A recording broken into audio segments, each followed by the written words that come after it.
Queensland is crying foul after the Treasurer provided no money for Brisbane's much-anticipated Cross River Rail project. While a new inland rail line has been promised in a bid to boost the bush, a new city rail line has been shelved for another year. Here's state political reporter Josh Bavis. Queensland politicians are still digesting the budget, while the opposition calls it a treat. It's honest and it is pragmatic. The state government is not impressed. It's a slap in the face to Queensland. The Premier's most wanted project has been completely overlooked. They have failed to allocate 1 cent to Cross River Rail, yet they can allocate $5 billion to a Sydney airport. Cross River Rail's been on the lips of politicians for years. We don't have a suitable offer from either the Coalition or the federal Labor government. If we don't do something about passenger rail here in Brisbane, it's just going to grind to a halt.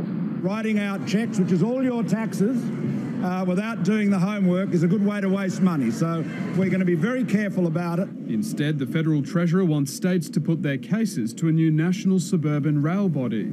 That prize is there. That $10 billion fund is there. This government hasn't done enough. The state government hasn't done enough to warrant the prize. The state treasurer, who's already committed $850 million, is now scraping around for more ahead of his budget next month.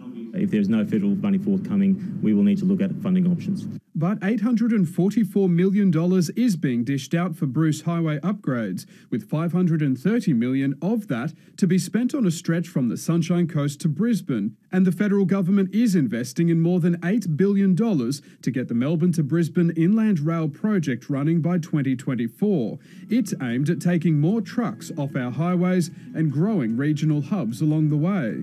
The Queensland government fears construction of the Inland Rail project here still could be years away. It's most likely to begin on the southern end, leaving the Toowoomba leg as the last to complete.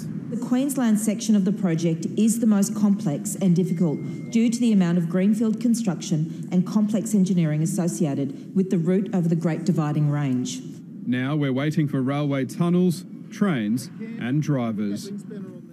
There will be more on the federal budget later in the program, but let's take you live now to Josh Bavis, who has some new information on another political development. Josh, Queensland MP Rick Williams has come under fire for comments he made about his tow truck businesses. Yeah, Karina, the Labor MP yesterday came under scrutiny about complaints made from customers of his former tow truck business. Now, yesterday he told Parliament that he divested of that company in 2013, but today he said he told Parliament that the transfer of that company actually took a little bit longer than that. The transition to the new owners, I was temporarily a director and then a minor 10% shareholder until the transaction was complete.